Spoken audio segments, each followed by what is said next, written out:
Hello friends, welcome to my channel elegant kitchen and blogs. बिस्किटाप्रमाणे खुसखुशीत 15 दिवस टिकणारे महाराष्ट्रीयन पद्धतीचे तळणीचे मोदक कसे बनवायचे ते मी आज तुम्हाला या व्हिडिओमध्ये दाखवणार आहे आणि तेही मी मोदकाच्या साच्यामध्ये बनवून दाखवणार आहे।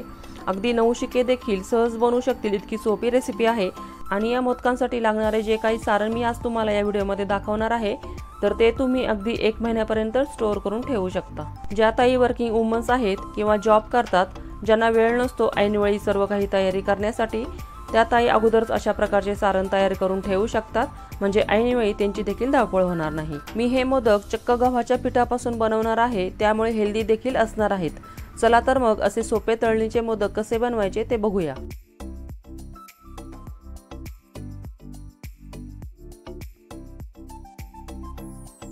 सगळ्यात अगोदर आपण मोदकसाठी लागणारी कणिक मळून घेणार आहोत। त्यासाठी मी 2 कप एवढे गव्हाचे पीठ घेतलेले आहे।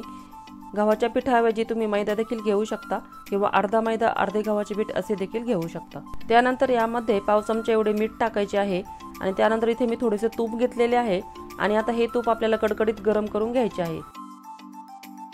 तूप मी कडकडीत गरम करून घेतले आहे। आता या तुपामध्ये फक्त मोजून 3 टेबलस्पून एवढेच तूप आपल्याला या पिठामध्ये घालायचे आहे। आता चमच्याने अगोदर आपल्याला हे सर्व मिक्स करून घ्यायचं आहे आणि त्यानंतर हाताने सर्व तूप पिठाला लागले पाहिजे असे चोळून घ्यायचे आहे।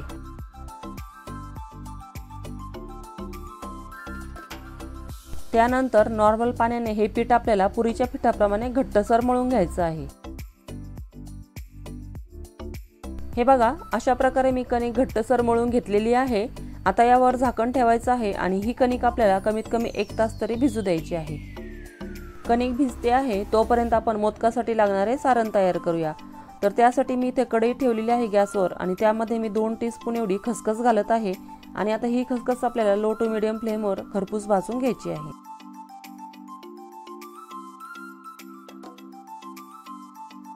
आता आपली खसखस देखील भाजलेली आहे। आता ती आपण एका डिशमध्ये काढून घेणार आहोत थंड होण्यासाठी।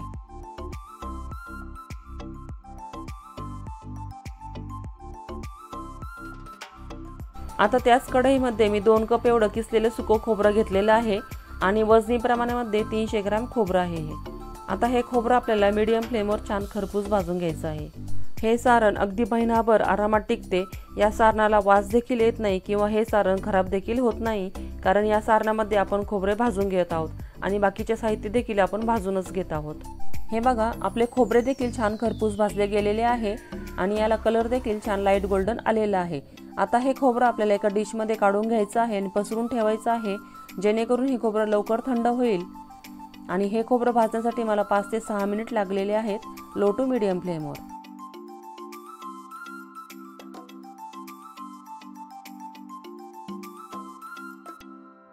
आता त्याच कढईमध्ये मी कट केलेले 10-12 बदामाचे तुकडे आणि 10-12 काजूचे तुकडे घालत आहे आणि त्यानंतर याला 1 मिनिटासाठी आपल्याला कोरडे भाजून घ्यायचं आहे आणि त्यानंतर अगदी अर्धा चमचा एवढेच आपल्याला तूप घालायचे आहे आणि तूप घातल्यानंतर याला खरपूस भाजून घ्यायचं आहे लो फ्लेमवरती। आता आपले ड्रायफ्रूटही भाजून झालेले आहेत। आता हे देखील आपल्या एका डिशमध्ये काढून घ्यायचं आहे आणि त्यानंतर याला देखील आपण पूर्णपणे थंड होऊ देणार आहोत। आता आपले खोबरे देखील थंड झालेले आहे, इझिली हाताने चुरले जात आहे। तर हे आता आपल्याला हातानेच कुस्करून घ्यायचे आहे आणि त्यानंतर आपण जी खसखस आणि ड्रायफ्रूट भाजून ठेवलेले होते ते देखील यामध्ये घालून घ्यायचे आहे।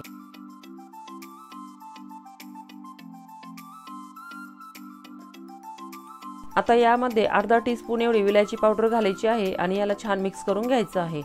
आता यामध्ये 1 कप एवढी पिठी साखर घालायची आहे आणि मी नॉर्मल साखरच मिक्सरमध्ये फिरून घेतलेली आहे, तीच मी यामध्ये घातलेली आहे।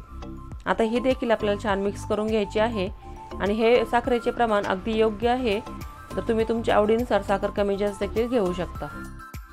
1 तास झालेला आहे आणि आपले पीठ देखील छान भिजलेले आहे।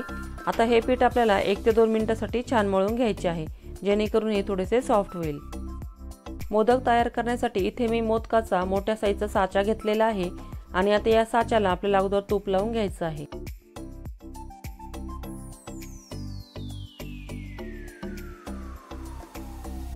त्यानंतर साचा बंद करून साच्याची जी पिन असते ती आपल्याला लावून घ्यायची आहे, जेणेकरून हा साचा घट्ट बंद होईल। आता पेड्याच्या साईज एवढी कणकेची आपल्याला गोळी तयार करून घ्यायची आहे आणि ती साच्यामध्ये घालायची आहे आणि मोदकाच्या टोकाकडे खालपर्यंत अगोदर आपल्याला पीठ दाबून घालायचे आहे, म्हणजे मोदकाला टोक छान येते।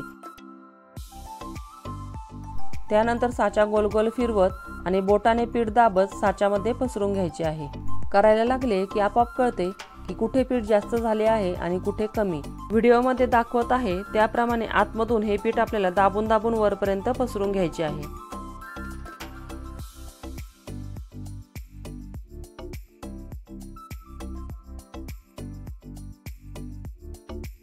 या ठिकाणी जास्त पीठ असते तिथे मोदकाचे पीठ जाड राहण्याची शक्यता असते, म्हणून बोट असे तिरपे करून दाबून घ्यायचे, म्हणजे जे काही एक्स्ट्राचे पीठ असते ते बाहेर निघते।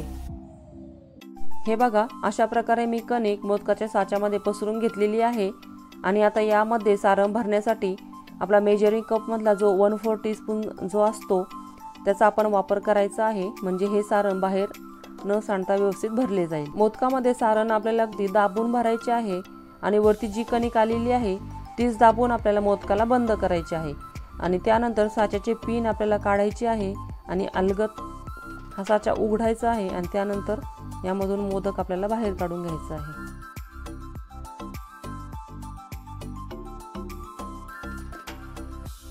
त्यानंतर जिथे जॉईंट असतो तिथे आपल्याला हाताने प्लेन करून घ्यायचं आहे।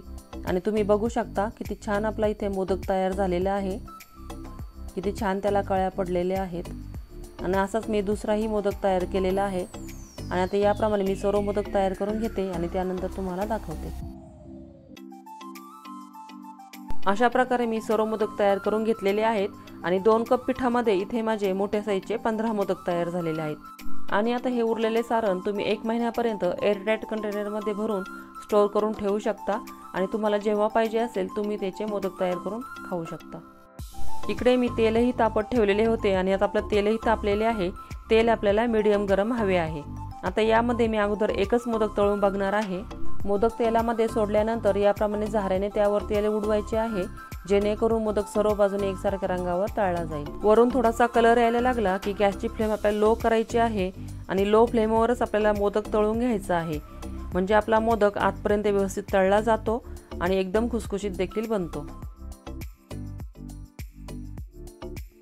बुडबुडे कमी झाले की समजायचे आपला मोदक छान तळला गेलेला आहे। आता आपण याला काढून घेऊया। तुम्ही बघू शकता किती छान कलर आलेला आहे आपल्या मोदकला।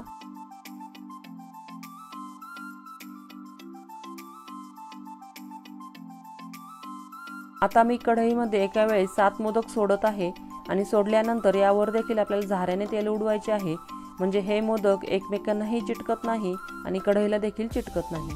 कढईमध्ये मोदक सोडल्यानंतर हे आपल्याला लो फ्लेमवरच तळून घ्यायचे आहेत, जेणेकरून आपले मोदक हे खुसखुशीत होतील। बघा, बुडबुडे याचे कमी झालेले आहेत, म्हणजेच आपले मोदक छान तळले गेलेले आहेत। आता आपण याला काढून घेऊया।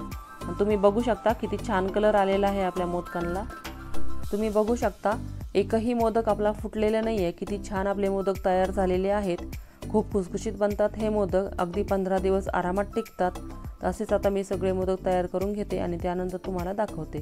तुम्ही एकदा गणपती बाप्पासाठी नक्की ट्राय करून बघा। व्हिडिओ आवडला असेल तर व्हिडिओला लाईक, शेअर आणि चॅनलला सबस्क्राईब नक्की करा, जेणेकरून अशा सोप्या रेसिपीज यापुढेही तुम्हाला बघायला मिळतील। आणि व्हिडिओ शेवटपर्यंत बघितल्याबद्दल सर्वांचे अगदी मनापासून धन्यवाद। आता मी तुम्हाला एक मोदक कापून दाखवते। खूप खुसखुशीत आणि क्रिस्पी आपले मोदक इथे तयार झालेले आहेत आणि सारण देखील तुम्ही बघू शकता भरपूर भरलेलं आहे, त्यामुळे आपला मोदक असा भरीव झालेला आहे, पोकळ झालेला नाहीये आणि सगळे मोदक असेच झालेले आहे। कुठेही पीठ आपले म्हणजे जाड झालेलं नाहीये, सगळीकडे इव्हन इक्वल असं याप्रमाणे आपण तयार केलेले आहेत। तर तुम्ही एकदा नक्की ट्राय करून बघा।